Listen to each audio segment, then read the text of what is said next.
welcome to Hessy and Maven Gaming. Oh god, people are already shooting at me. Okay, so what we're doing here today is we're gonna be playing a little bit of Fortnite as I tell you about this insane story about Paul and Rachel Chandler, who, while they're sailing, get hijacked by Somali pirates and held captive for over a year. Insane story. So, as this game starts off, let's get right into it. So, Paul and Rachel Chandler, they're in their like mid to late 50s, and they come from the county of Kent in England. They aren't like super wealthy. They've put all of their time and money into buying a yacht called the Lynn Rival. Now, it's not the yacht that you kind of think of when you think of, like, in America at least, I can't speak for the rest of the world. You think of yacht, you think of this absolutely massive ship, like Wolf of Wall Street style, right? That's not what this is. This is like it's a sailboat, right? Anyway, in the fall of 2009, we find Paul and Rachel on their yacht, and they are in the Indian Ocean, okay? Now, they are leaving the coast of the Seychelles, which is an archipelago off the eastern coast of Africa, and they are trying to head towards Tanzania in the fall of 2009. On October 23rd, late at night, their distress signal goes off. But then it kind of like turns back off again. So they as in the family as well as authorities, they don't know, like, is this legit? Is this a mistake? Or is this like, oh my god, I jumped so high. Oh my god, these lily pads, man, I'll tell you what. No, stop, I just need to open the things. Sorry. So, they don't know. They don't know, is this legit? Is this real? And then eventually, they get a phone call, authorities, get a phone call from this guy who's calling himself Hassan, who's claiming to be one of the pirates who has this British couple, and they're safe and everything like that, but they're going to be issuing a ransom soon. That's all they know. But Seychelles and the British government, they can't really like confirm it, so they don't know if this is legit at this point. The family is hoping for the best, but who knows? Authorities are letting them know, like, normally when this kind of thing happens, it's not like people are going to get killed immediately or something like that. They're not going to be grievously injured because, in a weird way, like, if you think of kidnapping and hostages as, like, I don't know, a business, like, it's not good business to hurt the thing that you're trying to ransom off. I know that kind of puts it in a crass light, but that's just the truth of the matter.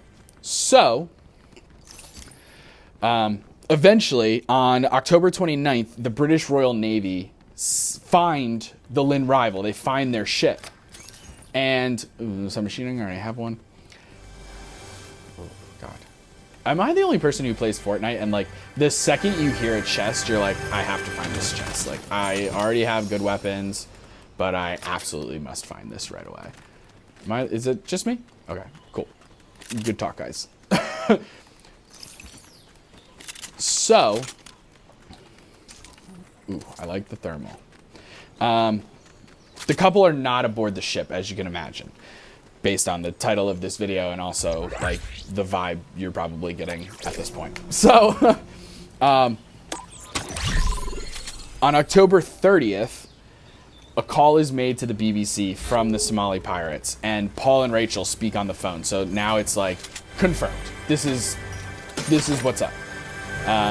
It's this guy Hassan again, claiming to be like the leader of the the pirates. Uh-oh, we got people.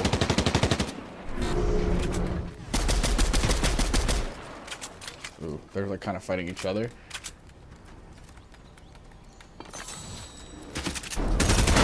Oh my god, what?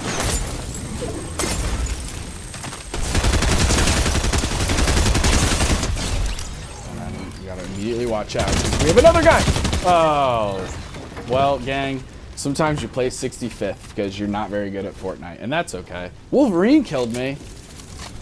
What the heck? Alright, let's get back into another game and continue our story.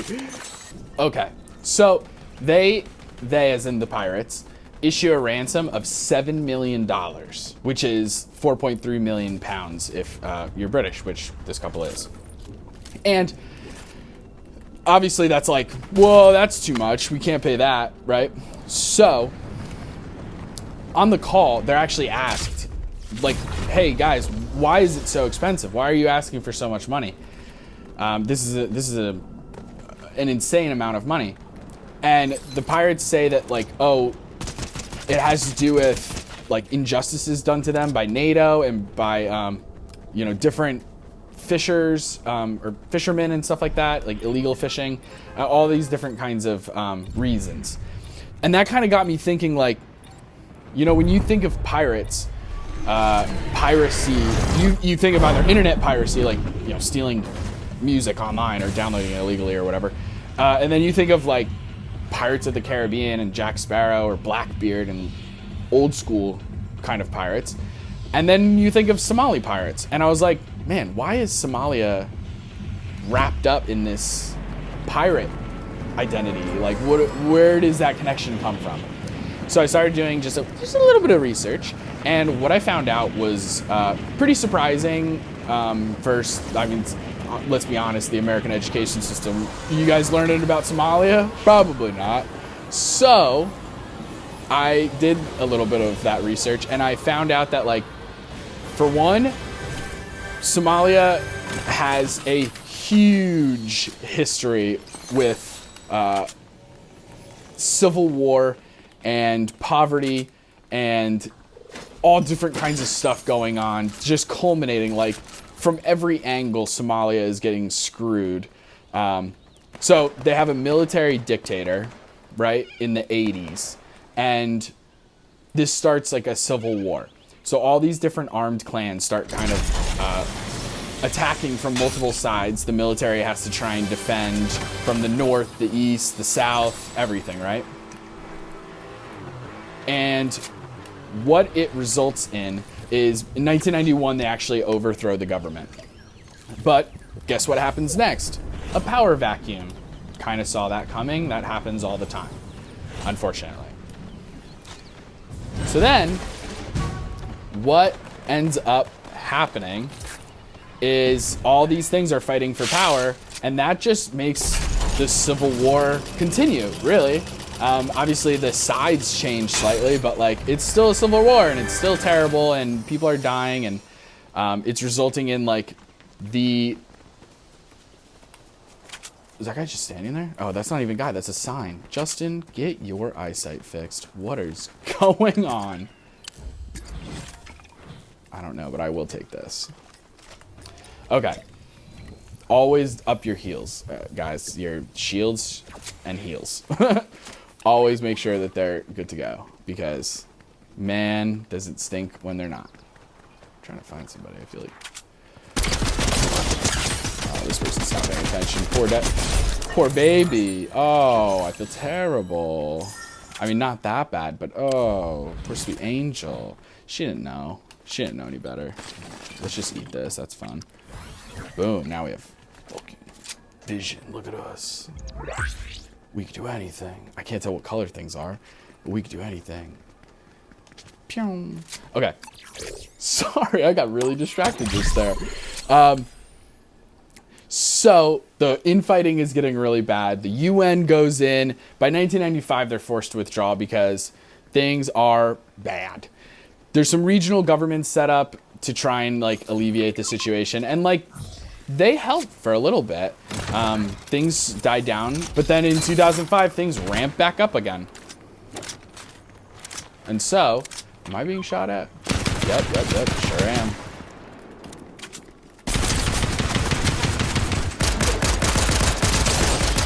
Boom, boom, boom, boom.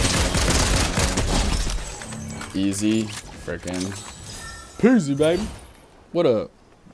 Oh, I'll take this blue shotgun. You should have used that, friendo. It's just like any other game. Actually, no, it's not. Like Call of Duty, I feel like you could kind of get away with like doing some really crazy maneuvering in order to. Oh yeah, that's fucking cool. Get rid of and get rid of that. Okay. Now, the UN pulls out. Things are still getting really bad. 2005, things ramp back up again. In 2006, Ethiopia actually seizes part of the south of Jojo. Sorry, that was my dog. Ethiopia seizes part of the south of Somalia, and they seize it from this group. It's like a political, and I can hear them. Oh, they're pretty far, and I don't have anything to reach them. What the heck was that? Someone shooting by me? Someone shooting by me? I don't think so, friendo. Okay. Don't want to fall. I've died so many times falling. You really want to pay close attention to that. And it's hard sometimes when you're used to playing like other games.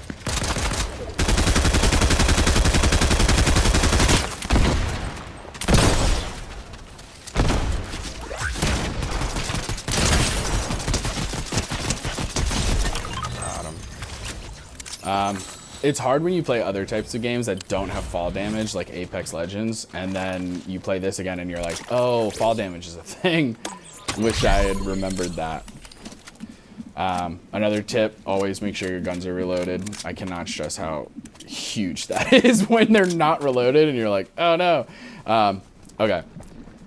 They Ethiopia seizes the south of Somalia from a group called the Islamic Courts Union, ICU. And what ends up happening is that the Islamic Courts Union, after this, they end up splintering off into a bunch of more radicalized groups, one of which being Al-Shabaab, which is, like, to this day, a very prolific, like, terrorist organization. Okay? They're bad news bears. And I hate these gloves. Some people might like them. I'm a disliker of these gloves. I hear gunshots, though, from over here.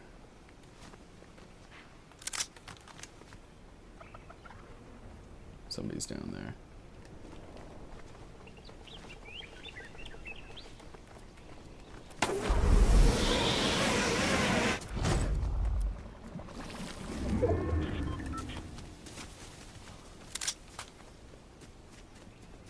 So, Al-Shabaab will come into the story a little bit later, but I thought that was all really interesting. And then, so you have intense civil war, massive poverty.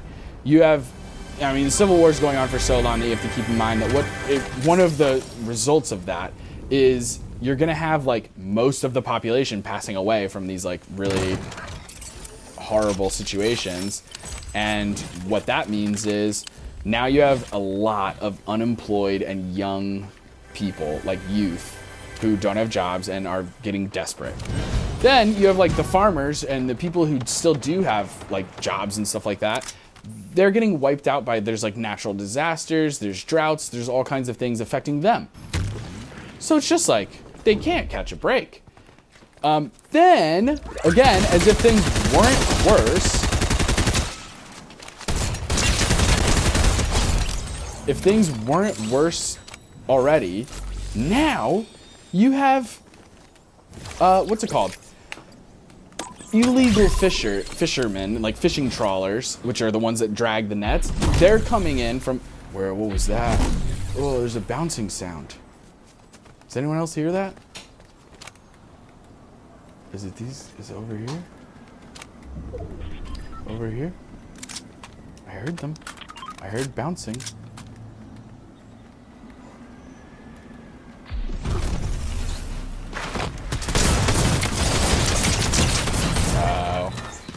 God, I should have went with the shotgun. That was on me. I was being a dum-dum. Should have went with the shotgun. Well, let's continue our story and get back into another game. Okay. Where was I? Well, the illegal fishing trawlers, they not only are out-muscling any local fishermen, they are overfishing and leaving the waters, like, not in a good place. And then they're also dumping toxic waste and nuclear waste and stuff like that. So now it's even worse. So you have all of these factors culminating into what would eventually be piracy, because you have former fishermen joining the militias, joining unemployed youth, and they are hijacking ships that are coming into their waters and demanding ransoms, and it starts working. It becomes almost like an industry. It's pretty crazy. So in a way, you kind of can see some of the causes and kind of understand the desperation that they were in that led to this. And it, not condoning it, obviously, but like sort of get it. But back to our main story. So they get this $7 million ransom, and BBC's East African correspondent says that in previous private ransom cases, they usually start with this really high figure and then they whittle it down to a more reasonable price. And at that time, the Prime Minister of Somalia, Omar Shamarki, he even tries to talk to the pirates and explain to them, listen, Paul and Rachel don't have this kind of money. Like, yes, they have a yacht. Yes, they're white people from Europe and from England, but they don't have 7 million pounds. That's gonna, or $7 million rather. That's an insane amount of money. And at that time, a spokesperson from the Foreign Office in the UK, they say, and I quote, "The government isn't going to make any substantial concessions to hostage takers, and that includes the payment of ransom." So they're not really going to be helpful at all. Which you kind of understand, because of course the argument would therefore be like, this could potentially cause more hostages to be taken, because it would mean that the governments are willing to pay, because it's like, if you pay for this one, then you're gonna have to pay for all of them, and then you know, like, it sucks, but I like kind of get it. Like, I understand, I suppose. And then excuse me, there's a moment where Paul and Rachel speak on the phone with like the news, I suppose, and Paul is asking for these negotiations to take place as soon as possible, trying to really just grease the wheels, so to speak, and get things figured out. But it doesn't look like that's going to be happening, at least not with the government.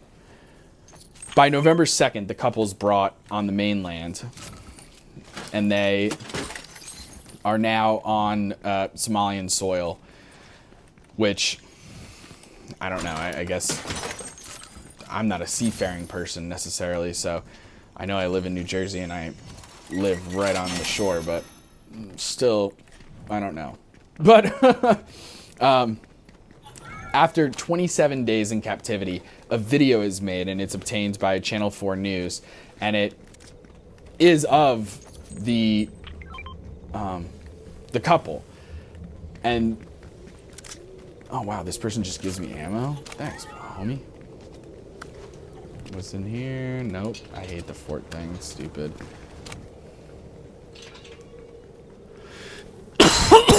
Excuse me.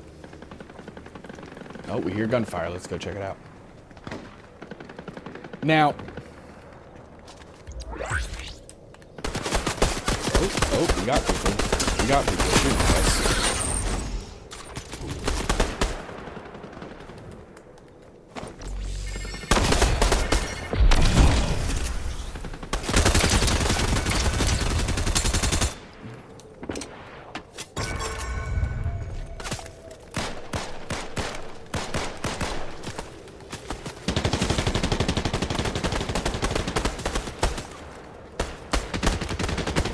Sorry, I'm so focused right now because there's like a gunfight going on.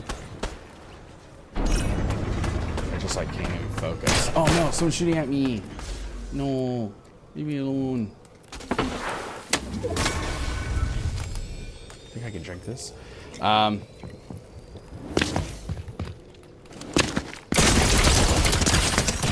that was such a short game. Oh man, guys, I'm sorry. I'm such garbage at this game. Oh my goodness. All right. Let's get back into it and actually try and tell the story. How about that? Oh man, that wasn't to you. I'm sorry if that seemed aggressive. That's to me. That was to me. All right, let's get back into it. Okay, so they get this video, Channel 4. It has Paul and Rachel in it, and they're speaking directly to camera. Paul is asking, he's practically begging for some sort of negotiations to start happening, because according to the pirates, which is where they're getting their news, nothing is happening. No one is talking to anybody, and they're starting to fear for their lives because the pirates, according to Paul, are starting to get really impatient. which is a little ironic considering what will eventually happen. In this video, it's really crazy because Rachel is like pleading for help from her family, from the government, from whoever, and she's asking for help because they want to go home, they want to get out of this situation. As she's doing all of this, there's an AK-47 pointed at her head. It's very chilling. I'm getting, by the way, the reason I've seen these videos and stuff like that is because of the Netflix show Captive. They have an episode on this. I highly recommend it. It's super informational and it's edited well, and it's a compelling watch. Paul ends the video with this line that stuck out to me. He says, "Please, somebody get in touch or we sleepwalk into a tragic ending." Which I was like, dang, Paul, that's poetic. What an interesting way to speak. But the Foreign Office continues their stance, which, again, I understand. You can't necessarily be a government and pay every single time a private citizen gets taken by hostages because it sets up a really dangerous precedent. I understand it. It doesn't mean that it doesn't feel shitty, right? Like, it still sucks, but I understand it. So, pretty much, they say that and they repeat that numerous times throughout this entire situation, which, again, I understand. However, the weird part is they also refuse to help in almost any way. They are not, like, helping the family in order to just even so much as, like, hey, if we were to raise the money, where would we pay it? How would we get there? Who do we speak to? How do I get the phone number of the frickin' terrorists or the pirates? Like, you know what I mean? So, and they're not even helping with that. So they're offering zero help. And that's a little frustrating. So this hijacking and piracy resolution consulting firm, they reach out to the family and they don't want any money. They don't want any publicity. They want their, like, names out of it even. Gotta get this chest. I really hate those gloves. I think that they're pointless. Hit these things. If you're not hitting these things, I don't know what you're doing. Why wouldn't you?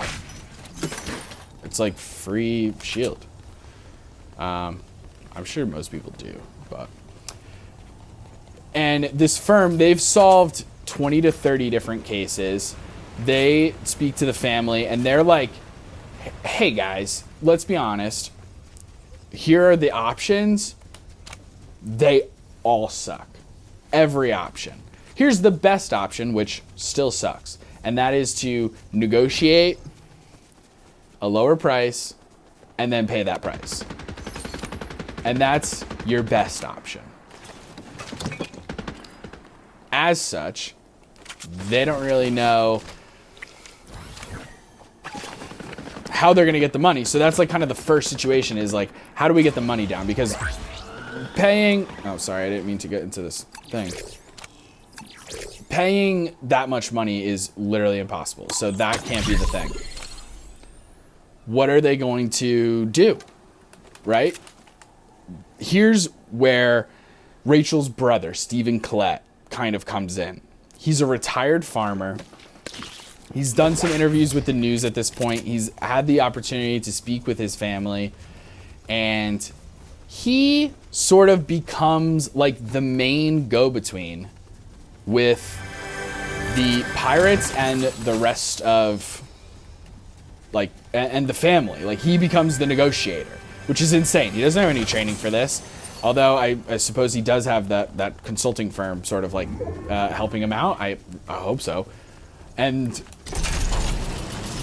he's trying to talk to them. He's trying to get the number down. He's explaining to them. There's like recorded conversations between him and the pirates, and he's talking to one particular contact, and he's trying to explain to them, like, we cannot talk in millions. We have to talk in thousands. That's the first thing.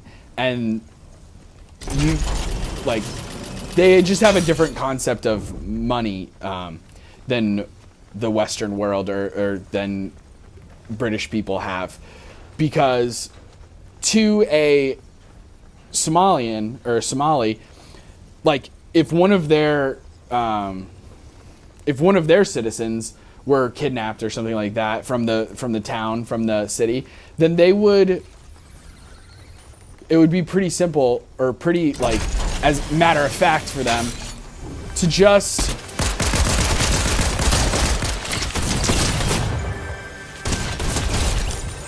sorry, I had to do that. It would be pretty, like, second nature for them to be like, okay, we all chip in $1. If there's 7 million of us, then that's $7 million.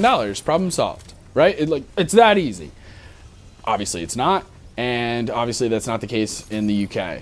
You're not getting a crowdfunding operation going on like that. So, I'm just going from top to top to top over here. Boop, boop, boop, boop, boop, boop. Scratch down, hit up this thing. Swift, yeah, we have a shotgun. That makes sense. We need more shotgun, like, ammo. Oh, car.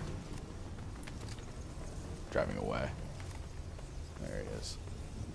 If you can't kill somebody from this distance, don't shoot at them. Like, it makes no sense. That's another thing I learned, because sometimes you're like, oh, I can see them, and I have zoom, so I'll shoot them. But then it's like, you can't finish them off, though, so it's like, really, what's the purpose there? I thought they were gonna keep coming. Oh, good, more shotgun shells. We need those. An apple, get out of here. So, at this time, you have a huge population of Somali British people who are kind of being thrown into the middle of this situation, which is pretty shitty. Like, that sucks. And they have, like, their own news broadcasts and stuff like that, like Somali TV. It's Somali news, but, like, studios out of England. So they are making, like, daily or weekly pleas to the pirates, trying to ask for the release and the safety of Paul and Rachel Chandler. They even, at one point, they make, like, a rap video, like a music rap video, which is pretty interesting.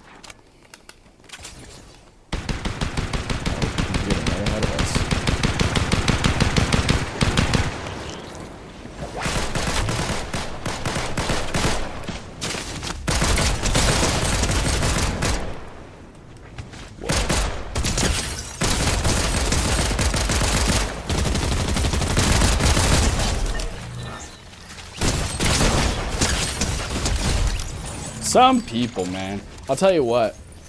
When someone's shooting at you and you're just going, dut, dut, dut, dut, dut, it's like, oh, I'll just move my view thing that way as I shoot you. Not that hard. And then also, jumping is the dumb thing to a certain degree, because, like, you jump and you're just like, you just shoot them when they hit the ground. It's very easy. I don't know. Maybe I'm a dickhead. But, like, for me, it's, like, not that hard. So, the British government isn't helping, right, with the ransom. It falls almost solely on Stephen's shoulders with the help of this firm.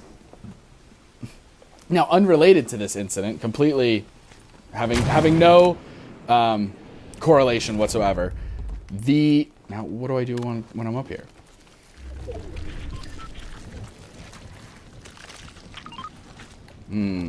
I don't like being in this tree, because how do I get down? Right? Because if I fall, I'm dead, or at least gonna do a shit ton of damage. And otherwise, oh no. Okay, thank gosh. That didn't kill me. That's why you have healing stuff on you, gang. He says, Stephen, oh my god, guys.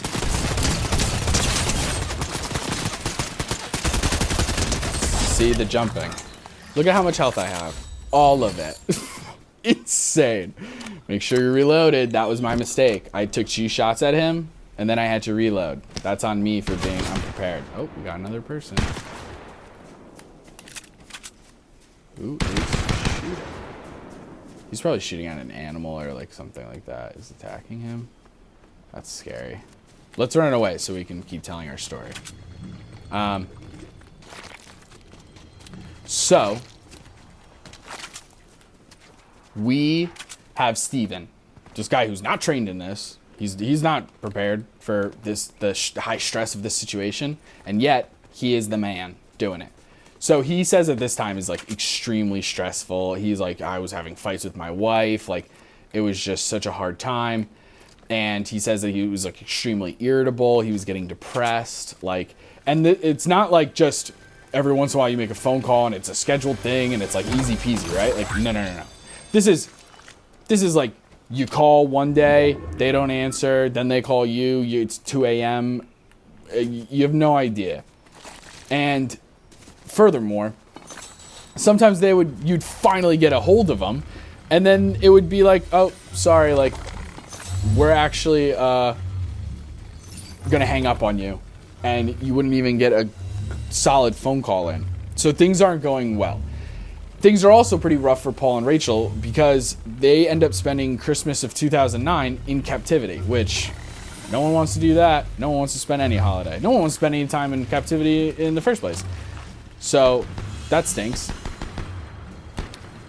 We'll switch this one. What is that? I don't care.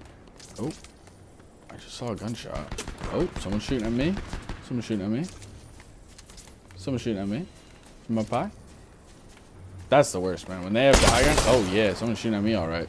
Where, though? Oh, right there. Oh, not good. He jumped off of his raptor, man. Jotunheim. Yeah, look at that. Dang. Okay, well, let's start another one and get back into it. Okay. So, during this time, Paul recounts his time there, and it was interesting their different coping mechanisms between Paul and Rachel. So Paul was hyper-focusing on surviving through noticing everything around him, paying attention to his routines, trying to stay very much in the moment. While Rachel was almost the complete opposite. She was really trying to think of, like, escaping. So she was trying to think of home, think of friends, think of pastimes, and all that kind of stuff. January 6th, 74 days into captivity, one of the leaders named Buggas, he comes into the camp and he says, his words, "Stephen no speak, no money, you dead." And he and the other pirates start trying to separate the Chandlers. And if it hasn't been clear already, Paul and Rachel are incredibly close. They're not very close with their family. They're super tight. And what that results in is them like really holding on to each other. They're begging not to be separated or anything like that. This guy Buggas goes over, he picks up a tree root and he starts whipping them with it. And eventually they're able to pull Paul away and they toss him into the back of a truck. And then they even go as far as beating Rachel with the butt of their rifle. So it's like a really awful situation. And as you can imagine, like I said, they're very close. This makes captivity exponentially more difficult, more stressful, everything. And the pirates are keeping these like constant like deadlines. Like if we don't get money in 4 days, you're dead. If we don't get money in the next 2 days, you're dead. And Paul says that at this time he likened it to being treated like a caged animal. And there's even like Rachel was keeping like a diary or like a journal, and she says that it was like, she was like getting to the point of almost like giving up. Like she's getting like suicidal, in fact, which is like really sad to hear and like understandable, I suppose, but like very sad to hear. Suicide's one of those things that it hits me really close to home for several reasons that we don't need to get into right now. But like, yeah, just really intense. Actually, I'd rather have the floppers. They're faster. When it comes to me for healing, I like things that are faster. You know what I mean? Like, I want things that are, like, I can pop off really easily, which is why I love the slurp juice, because you can, like, drink it, or slap juice, or whatever the hell. Because, like, you can drink it while you're moving, even. It's so big in that regard. Let's take this shield potion real quick.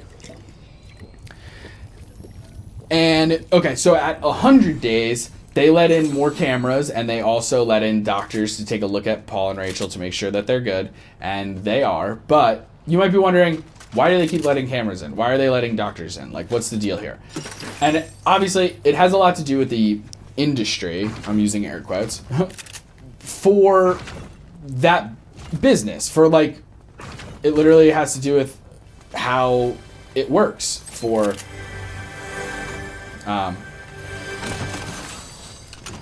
having a hostage and everything like that. Because what happens is you want to make sure that the people that you're going to be ransoming off are good and that they're healthy and everything like that. And they were in this particular circumstance, but also they looked incredibly skinny, like so gaunt. It was really, really just crazy to see. And you know, the pirates want to keep all of this in the public eye. They want to sort of manipulate the media as much as they can to try and keep the Chandlers in their forethoughts, right? Because you don't want them forgetting about it, especially as so much time is passing.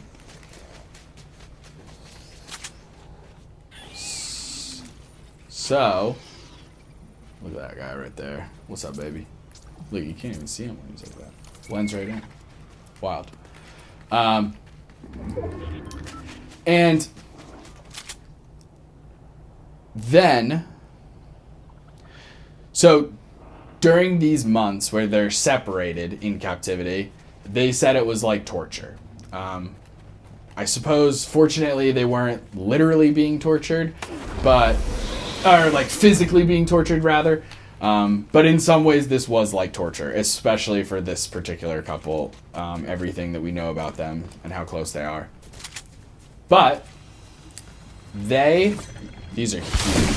Playing the new Fortnite, you gotta get those blue things. They're so nice. And then when there's one, there's usually more. So like, we'll look around this other side. Never mind.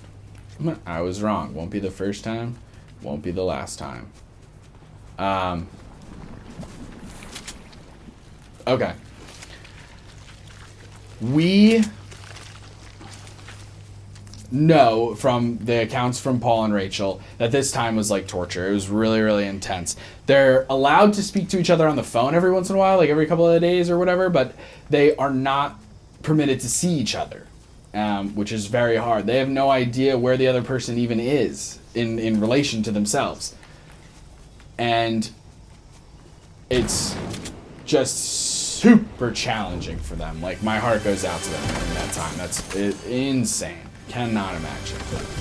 Not that I can imagine a single part of this, obviously.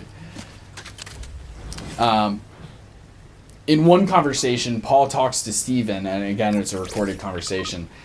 Man, you can hear the desperation in Paul's voice. You can hear how much he's like hurting. And it's just really, really intense. Weird.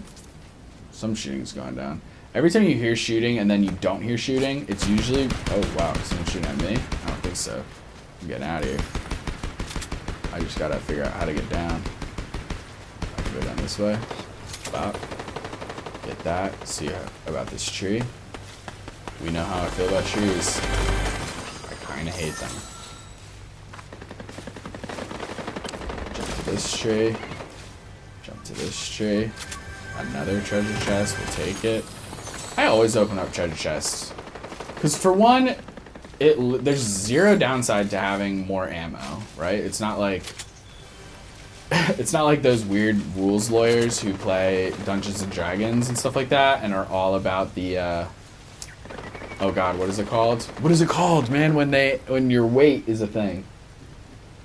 Oh no. Anyway, put that down in the comments. What is it called when you're holding a lot of stuff and your character is now slower because like some dumb reason? I can't think of what it's called.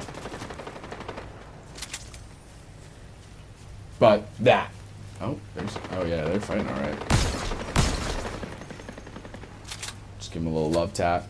I really just want to get out of this storm though. I'm pretty far from it.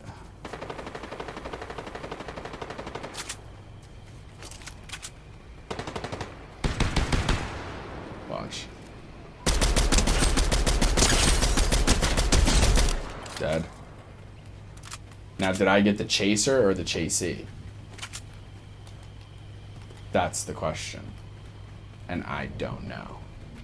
I got the chaser.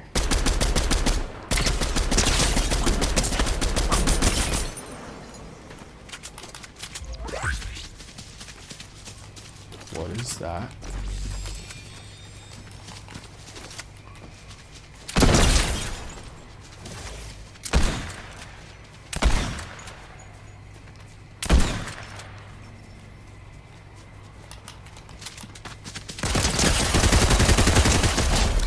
Got him. Ah, storm. Okay. Oh no, jump in the water, please don't die. Oh, that was so close.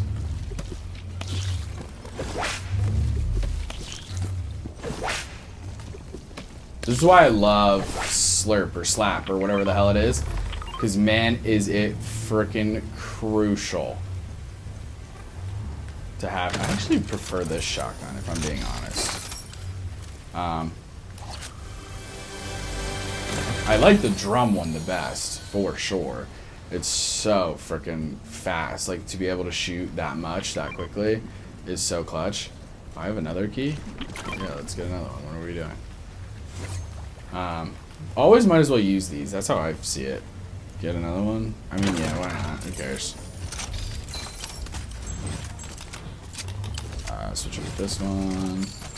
Bada bing, bada boom. Let's just change the order of things. Thank you. Okay. Very cool. Now, oh, look at that. See how helpful this is?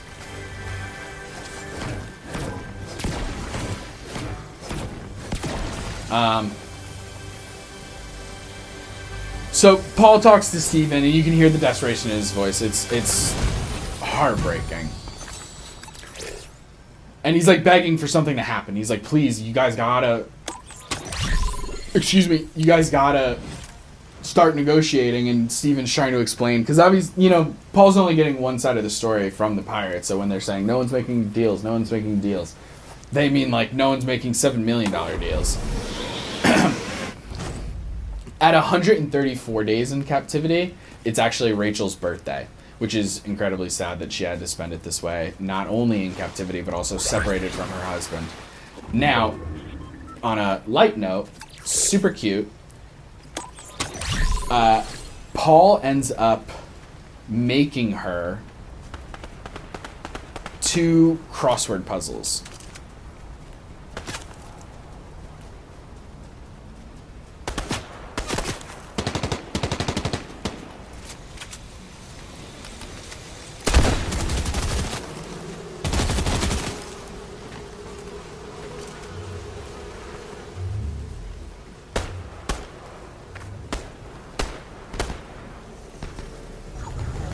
Uh-oh. I'm in it now. Take this so I can sprint.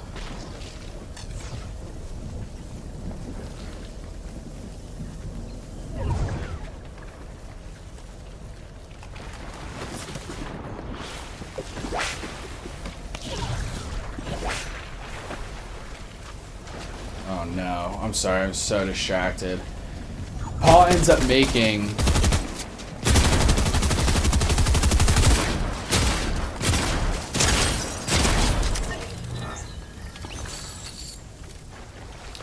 these 2 crossword puzzles because Paul and Rachel are allowed to swap books every so often, and he hides the crossword puzzles in there.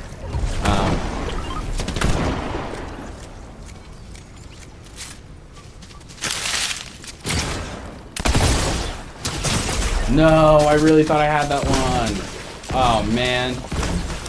So Paul makes these super cute crossword puzzles. Isn't that amazing? And he gives them to her. And when he does, and he puts the books in a bag and gives them to one of the pirates, they bring them off. And he ends up coming back really quickly. So he's like, oh no, he didn't do it. And he looks inside and they're different books. So not only did she get them, but also she's not that far away, which is like this small beacon of hope, you know? But let's get back into another game and then we'll kick it back up. So for 3 months, the Chandlers are separated from each other. And in April of 2010, they end up being reunited. And of course they're elated, But also they're a little like nervous because it's like, why would they bring us back together if they're not going to kill us? Or are we finally going to get released, right? Like they don't really know. And all of a sudden, Steven gets a phone call, and he ends up actually, ironically, like missing the phone call. But on the voicemail, his contact with the pirates says, we're finally going to agree to a lower ransom, $440,000. I don't know how much that is in pounds. Sorry, British fans. But they're going to agree to the ransom. And on the voicemail, they claim, hey, listen, we need you to do this quickly because Al-Shabaab is getting close. And at this time, Paul and Rachel are constantly being threatened. They're being moved around a little bit because Al-Shabaab is close, and they keep threatening, like, hey, listen, we're going to sell you guys. If your family or the government doesn't pay the ransom, then we're just going to sell you to Al-Shabaab. And obviously being, hijacked and held hostage by pirates is bad. Dude, terrorist organization, and I'm not saying this with any authority whatsoever, but you got to imagine that it's worse. Both bad, one worse, right? So Steven prepares the money with the help of his family and everything. And the niece of the family, of Paul and Rachel's niece, who's an adult by this point, is going to bring the money over to Kenya because apparently the pirates have a connection to Kenya, or a contact, a representative, whatever. And that's how they're going to be able to transfer the money or get the money or whatever. Well, first, a phone call is made between Steven and Paul, and that is in order to kind of just make sure that they're okay, that they're alive, that they're healthy, and everything like that. They do that. Paul answers. He's like, yeah, we're good. We're excited to be home. Then, Steven speaks to his contact with the pirates, and he's like, hey, did you guys get the money? And they're like, yeah, we got the money. And he's like, okay, cool. Then, nothing. Radio silence.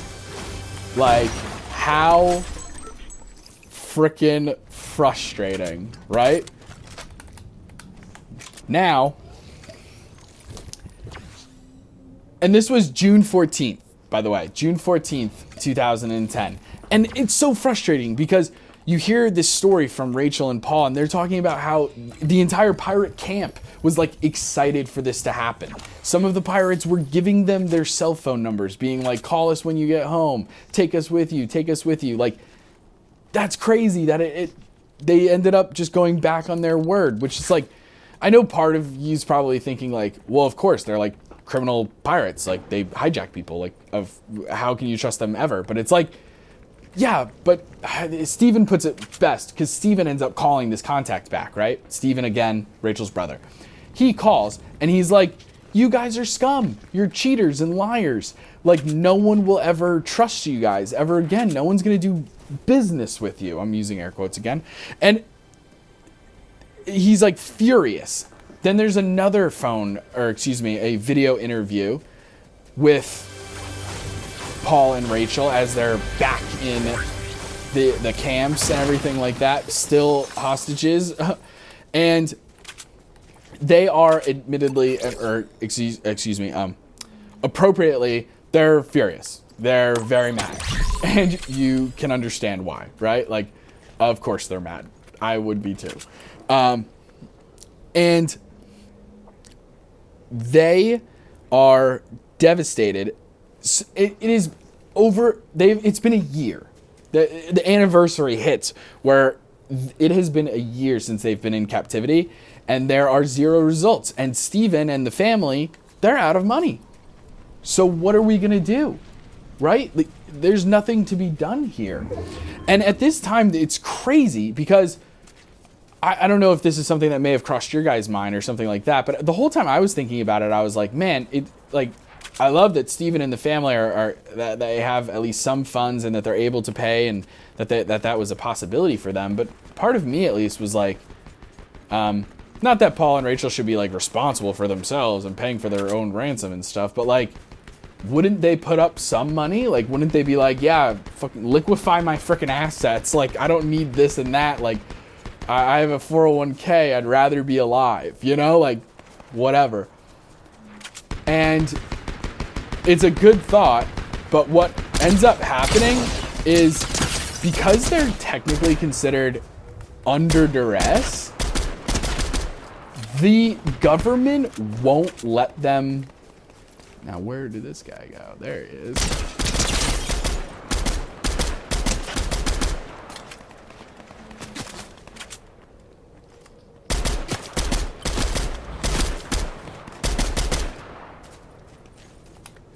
Okay, sorry.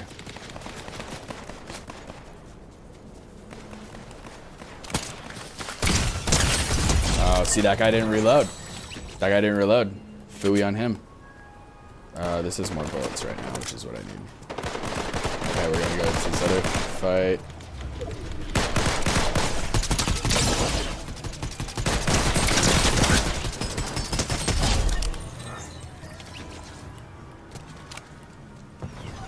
Isn't that kind of insane, though?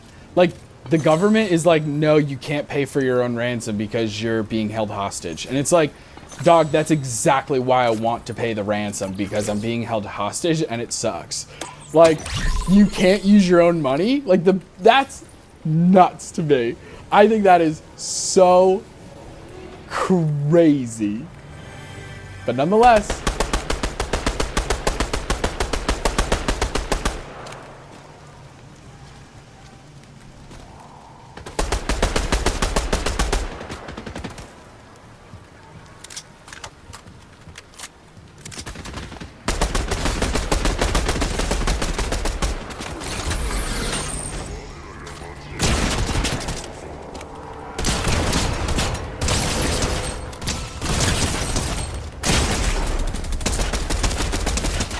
if I lost that fight, I would have been absolutely freaking furious. Okay, let's quick heal up and get some health. So now enters this like absolute freaking hero, and not literally now, like the date. He actually started a little bit earlier, but in terms of our story and the way that we're telling it, this is when he enters. Okay, this guy is my favorite. I love this guy so much. I just think that he's like an absolute freaking hero in this story, and I'm all about it. So this guy, he is, oh man, I had his name memorized and now it's blanking because all I can think about is how I don't have many. Oh no, I actually have a lot of shotgun shells. I don't have a lot of rifle bullets. So this is a video game playing and storytelling. They do not mix, and probably for a reason in this way. So this guy, Dahir Khadiye, he is a Somali British former taxi driver from East London. He finds out that he actually shares a hometown with some of these hostage takers. Did you guys hear that? I heard a wire go off. Always got to be looking, always got to be listening, you know what I mean? Let's drink this shield potion really quickly and keep our eyes peeled and our ears peeled, because I definitely heard somebody ride one of these things, and that makes me el nervoso. I don't know how to say nervous in Spanish. I know fear is miedo. Is miedo fear? It is, right? Yeah, it definitely is. So, Dahir Khadiye, he, as well as a lot of the sort of like Somali diaspora, the communities, they are feeling quite intense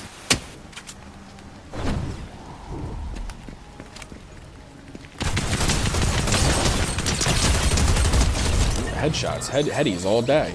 Headies all day, baby. You know what's really funny? So I identify as non-binary and queer and everything like that. Dude, you put me in a video game and I get like a nice kill and the most bro shit comes out of my mouth. It is crazy. It's like embarrassing almost, but it's just like the truth. Like that's literally what happens. So anyway, Dahir Kadiyeh, he's feeling shame. And it gets to the point where his kids are telling their friends or classmates that they're not even Somali, that they're Egyptian. Like, that's how much shame they're feeling, which is very sad. So for 6 months, he helps raise some money from the Somali British community, and he begins talks with the pirates. And he's doing this independently, and he's kind of like,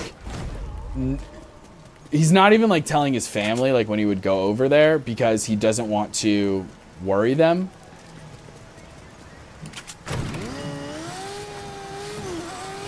But I love riding motorcycles. I love that cars are in this game. It's so fun.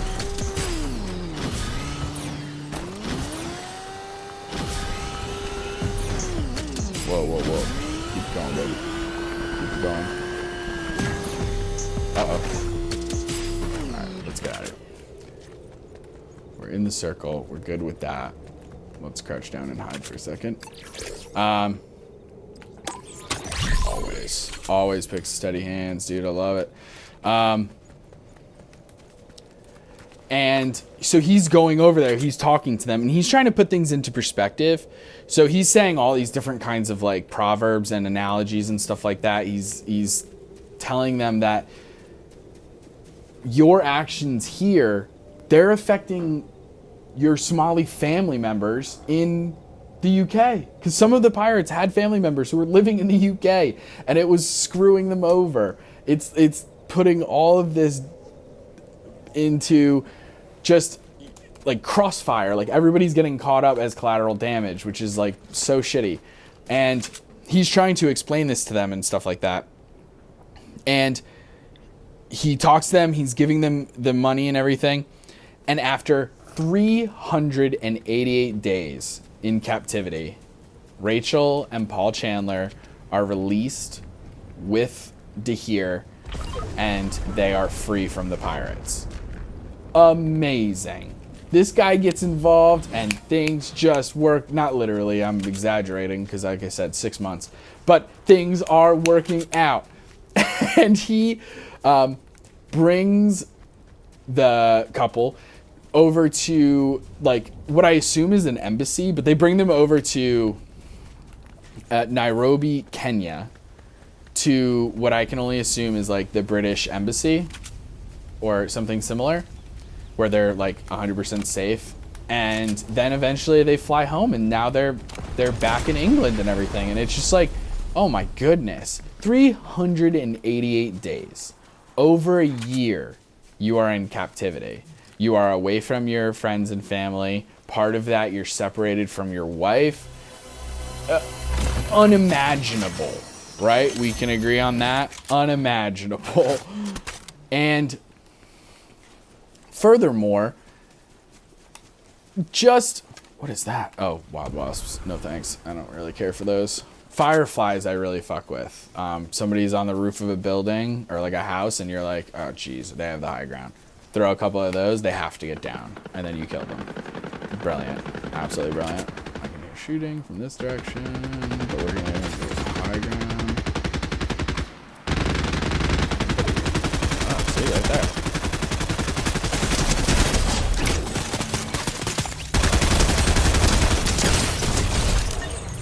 See? If I may be so bold, gang, you want to win this game, you want to get kills, when you hear gunfire, go towards it. Because people are going to be half health, they're going to be fighting each other, you ambush one, and then the other one still is half health, and you just kill them. And it's so freaking easy. I'm sorry, I don't mean to minimize it, but man, I'll tell you what. I also hate this cannon, I really do. I don't need any shield. I have my little guys. I like I prefer it when it's faster. I want this shotgun though. I really want to keep a shotgun, and I don't like this one as much. So yeah, I'm just gonna keep the green. So they're home. We did it. You know, amazing. So great. Now,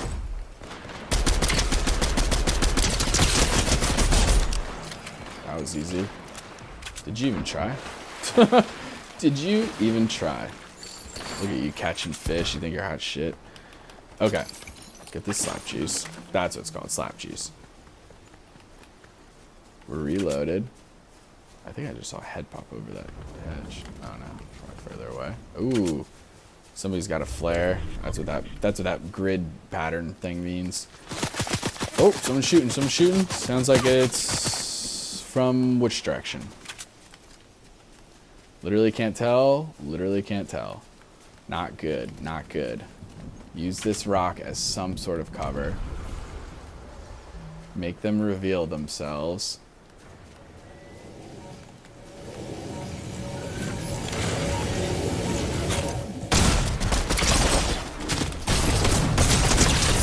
No, I was so close. Gee dang it. So, they're home. The family never gives, the family of Paul and Rachel, they never tell them like who gave how much money or anything like that because they don't want to be repaid, which is super nice.